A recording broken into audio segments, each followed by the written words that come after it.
Baik, Assalamualaikum warahmatullahi wabarakatuh. Pada hari ini kita akan membahas materi mengenai bagaimana strategi pengembangan sistem informasi kesehatan. Ya, bagaimana strategi pengembangan sistem informasi kesehatan akan kita bahas pada materi berikut. Ya, oke. Pengembangan ataupun strategi dalam mengembangkan sistem informasi kesehatan. Ya, itu perlu kita pelajari juga. Kenapa?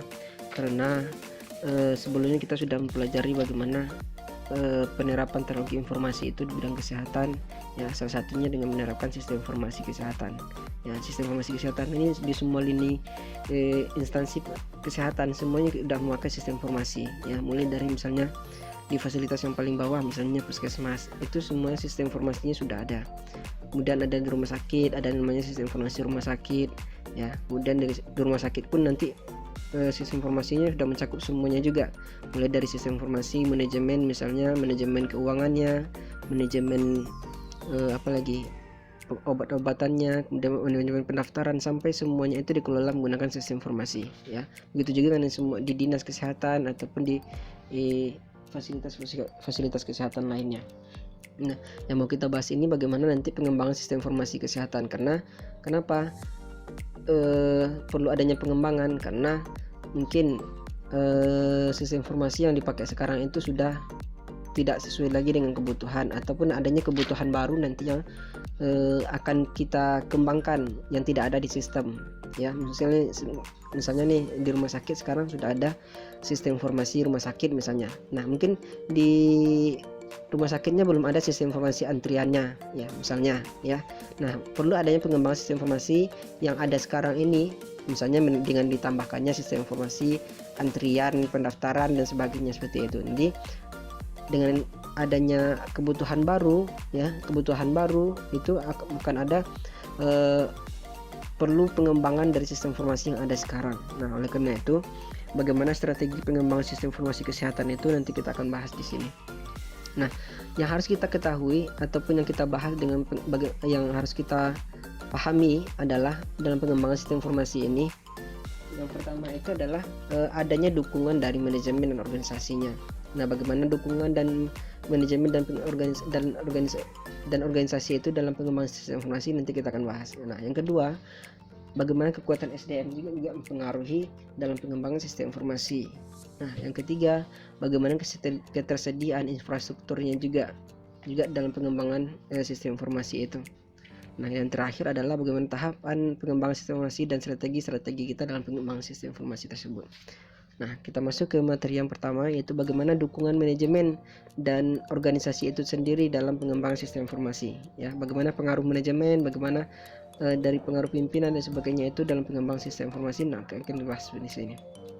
Nah, ya, poin pertama itu adalah yang perlu kita ketahui dulu dalam pengembangan sistem informasi kesehatan itu. Yang pertama, bagaimana dukungan dari manajemen dan organisasi. Ya, di sebuah perusahaan ataupun instansi semua itu sudah ada manajemennya, mulai dari yang paling atas sampai yang paling bawah itu sudah ada, mulai dari manajernya atau pimpinannya, kemudian dari kepala bidang dan sebagainya, sampai yang paling bawah itu adalah bagian operasional ataupun tenaga kerjanya, bagian teknis dan sebagainya itu. Nah, bagaimana dukungan dari manajemen organisasi ini dalam pengembangan sistem informasi?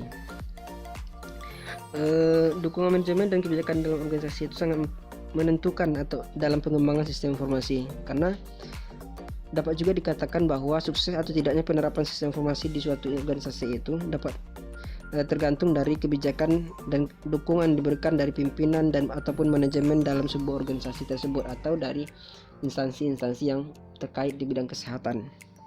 Nah, dukungan dan manajemen dalam organisasi itu sangat penting. Kenapa? Karena sejatinya itu mereka lah yang menggunakan hasil dari sistem informasi yang dibuat nanti. Kenapa? Karena sebagai landasan bagi mereka dalam pengambilan keputusan, ya. Jadi sistem informasi itu gunanya adalah salah satunya kemarin kita bahas adalah sebagai sistem informasi, sebagai modal awal ataupun bahan dasar bagi pimpinan nanti untuk mengambil sebuah keputusan. Misalnya di sistem informasi kita udah didapatkan nih, misalnya di rumah sakit, misalnya di pendaftarannya seperti yang saya bilang tadi, mungkin di pendaftaran di sistem udah diketahui nih, pasiennya dalam hari ke hari itu semakin meningkat aja, waktu kunjungan dari pasiennya juga terus meningkat.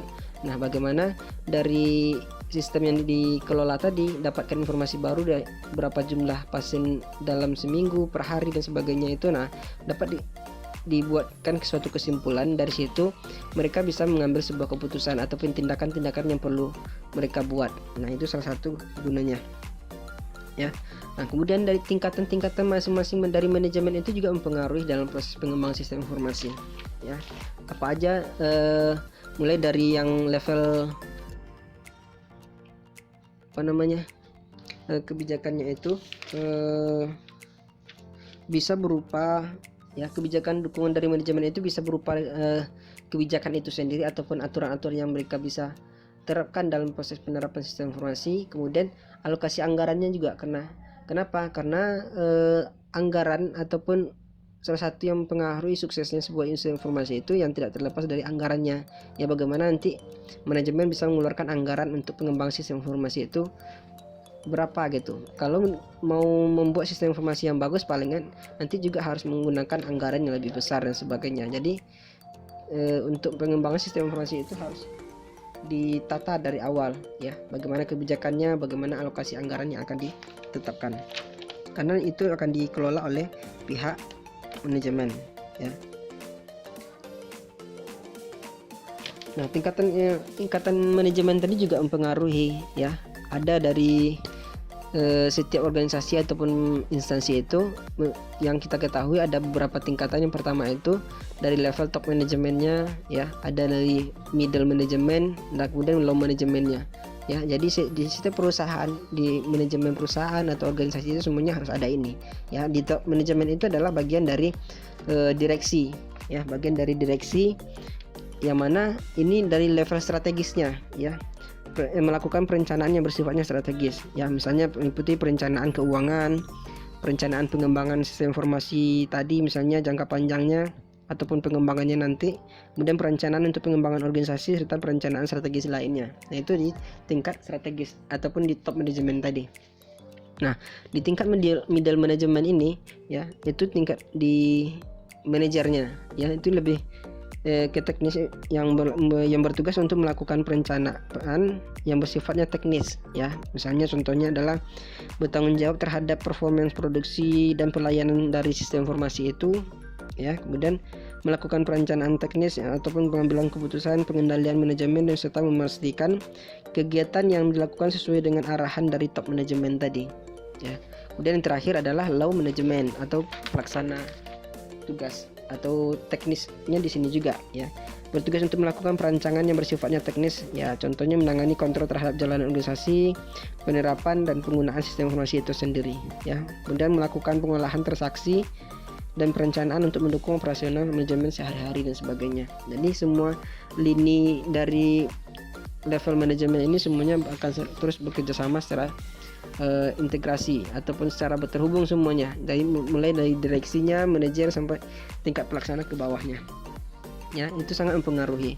Jadi sistem informasi yang dikembangkan itu ya, kita harus ataupun dipengaruhi oleh semua top manajer maksudnya adalah dipengaruhi oleh semua level manajemen ini ya. Misalnya sistem informasi itu ya, misalnya dari yang direksi, misalnya direksi juga mempengaruhi karena mereka pengennya sistemnya seperti ini dan sebagainya. Kemudian manajernya juga bagaimana pengelolaannya, semuanya itu diatur dari manajer ini. Jadi semua itu mempengaruhi ya. Nah, yang kedua yang harus kita bahas adalah bagaimana kekuatan SDM yang harus kita cek. Kekuatan SDM dari sebuah organisasi ataupun instansi itu harus dicek, harus diketahui. Nah, bagaimana kekuatan sebuah instansi itu ya, kekuatan SDM itu ya, sumber daya manusianya sangat mempengaruhi dalam pengembangan sistem informasi manajemen di sebuah organisasi ya, karena sumber daya manusia itu dalam sebuah sistem informasi itu bukan hanya tenaga IT ataupun teknis saja ataupun teknisinya misalnya, namun juga pengguna sistem itu sendiri. Maka dari itu proses perencanaan sumber daya manusia itu sangat diperlukan dalam kegiatan ataupun pengembangan sistem informasi ini. Jadi bukan hanya mengenai sistemnya aja, tapi bagaimana sumber daya manusianya, baik yang untuk misalnya kalau dari pengembangan sistemnya itu, misalnya yang kalau di sebuah perusahaan itu ada tim IT-nya, bagaimana kekuatan tim IT-nya itu bisa mengembangkan sistem informasinya nanti. Kemudian juga yang memakainya itu, ya, bagaimana usernya. Kalau misalnya rumah sakit misalnya kan ada tim IT-nya untuk pengembangan sistemnya, kemudian usernya itu adalah pengguna sistemnya. Nah, bagaimana pengguna sistemnya ini juga bisa bagus kualitasnya gitu, bisa paham atas sistem informasi yang dibuat, misalnya kayak bagian pendaftaran, kemudian bagian apalagi perawat, dokter dan sebagainya yang menggunakan sistem informasi tersebut, kemudian bagian keuangan dan sebagainya, ya. Nah, dalam memperkuat sumber daya manusia tadi, ya, dalam sebuah organisasi itu, yang pertama harus dilakukan adalah bagaimana melakukan perencanaan pegawainya. Nah, perencanaan pegawai ini mulai dari mereka perekrutan karyawan, ya, mulai dari perekrutan karyawan, kemudian penetapannya. Setelah direkrut, bagaimana nanti proses peletakannya di mana, trainingnya bagaimana dan sebagainya, itu harus direncanakan di awal, ya, harus sesuai dengan SOP dan sebagainya, ya. Perencanaan itu harus bagus gitu, ya. Jadi kekuatan SDM itu tergantung dari perencanaan pegawainya, mulai dari perekrutannya, kemudian proses trainingnya, kemudian dari mereka penetapannya di mana gitu prosesnya dan sebagainya, ya. Nah, kemudian yang kedua adalah evaluasi kinerja pegawainya. Nah, setelah dilakukan perekrutan, ada trainingnya, kemudian ditempatkan di mana dan sebagainya, ya, yang harus dilakukan yang kedua adalah bagaimana setiap kinerja pegawai itu setiap bulan atau setiap tahun itu harus ada evaluasi kinerjanya. Kenapa? Karena kualitas pekerjaan dari karyawannya itu bisa kita cek dari menggunakan evaluasi kinerja pegawai ini, ya.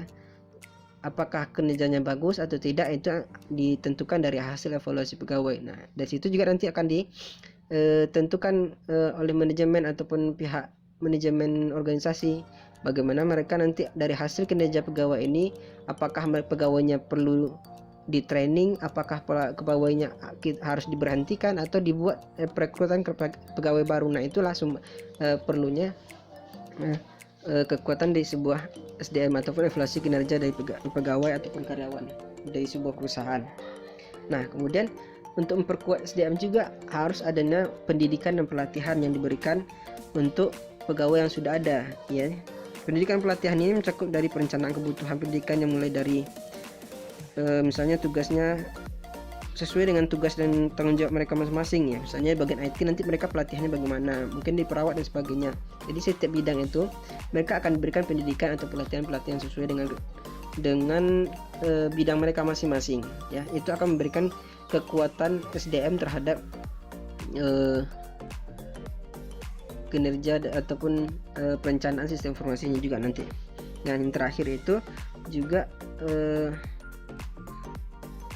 untuk memastikan kekuatan sumber daya manusia yang tadi dalam pengembangan sistem informasi manajemen ini, maka manajemen terlebih dahulu harus mengukur kekuatan SDM-nya, ya, harus mengukur kekuatan SDM-nya nih, bagaimana SDM yang ada sekarang ini bagaimana, apakah bagus atau tidak. Jadi seperti itu, baik itu dari segi pengetahuannya ataupun dari segi yang lainnya gitu.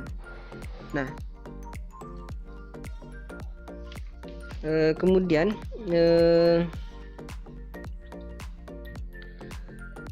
kekuatan sumber daya manusia dalam pengembangan sistem informasi itu dapat kita tingkatkan dengan dua cara, ya. Yang pertama itu kekuatan SDM-nya itu dapat ditingkatkan dengan cara melakukan pelatihan dan perekrutan karyawan yang baru tadi, ya. Bisa lakukan pelatihan, misalnya ini dalam bidang ini mereka masih belum bagus skillnya, maka dibuatkan pelatihan dan sebagainya. Kemudian kalau memang tidak ada lagi yang bagus di bidangnya itu, nah bisa jadi nanti kita perekrut karyawan baru misalnya, ya.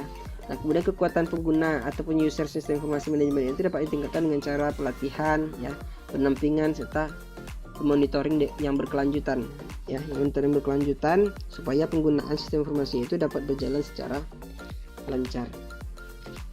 Oke, Nah, kebutuhan sumber daya manusia untuk pengembangan sistem informasi di sebuah organisasi itu, ya, ini ada beberapa strateginya, ya. Yang pertama dari masing-masing bidang ini, misalnya kayak ada information officer, strateginya adalah melakukan rekrutan, pelatihan semuanya, ya, tim leader, sampai semuanya ini dalam pengembangan sistem informasi ada 9 aspek ini ataupun jabatan yang ada di pengembangan sistem informasi itu semuanya ada di sini, ya. Nah, kemudian terakhir yang ketiga itu ketersediaan infrastruktur juga. Dalam pengembangan sistem informasi yang perlu diperhatikan adalah bagaimana ketersediaan infrastruktur yang ada sekarang, ya.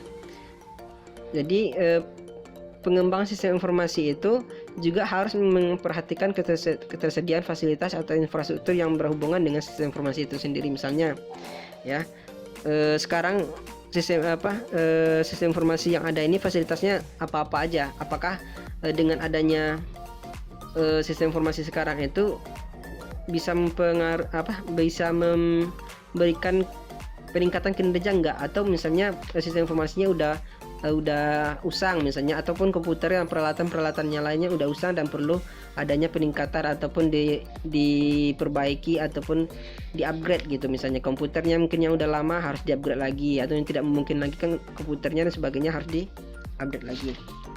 Nah, yang harus diperhatikan di sini adalah dalam infrastruktur itu yang perlu kita cek adalah komponen infrastrukturnya dulu, ya. Misalnya yang tadi saya bilang komputer hardware-nya, misalnya hardware yang dipakai apakah udah usang atau belum, atau perlu ada peningkatan lagi, ya, harus dicek. Nah, kemudian softwarenya juga, ya, aplikasinya apakah sudah meningkat apa belum, ataupun masih bisa dipakai atau tidak gitu. Kemudian manajemen dan penyimpanan datanya, misalnya ini lebih ke hard disknya, misalnya hard disk eksternal, dan penyimpanan yang cloudnya juga harus dicek apakah masih bisa menyimpan atau tidak, atau perlu penambahan hard disk baru gitu misalnya, ya. Kemudian platform jaringan dan telekomunikasinya, ya, jaringan yang dipakai apakah ada gangguan dan sebagainya. Kemudian telekomunikasinya juga seperti itu.